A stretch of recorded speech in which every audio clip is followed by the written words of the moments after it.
naman lahat ito makikita ko sa inyo. Magpapasko po kasi kaya ang daming mamimili ngayon.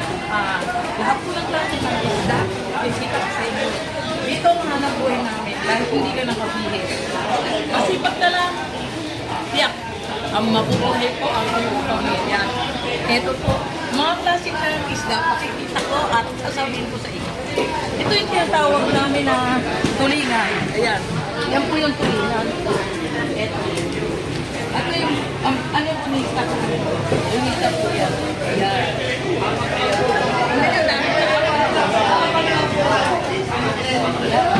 Ito yung talagang bukit.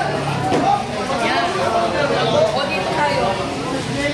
Meron pa dito ano, ahas. Ayan. Ayan, may ahas po. Ayan. Ganyo. Tapos ito yung mga lapu-lapu. Ito ba tinatawag na baboy? Hindi. Lapu-lapu talaga. Lapu-lapu itong malaki. Ayan. Tingnan nyo, yan yung klase. Ito yung lahat na kung nakaroon para makita yun. Ayun. Ngayon po, yan. Yan, nakikita nyo. Ito naman dito tayo. Ito yung lapad na dalagang bukid. Ayan po, magaganda po to. Lahat ng mga klase na. Dalagang bukid po na malalaki yan. At ito naman yung bilog ng dalagang bukid. Ayun po yung talakitok. Yan, yan po yung talakitok.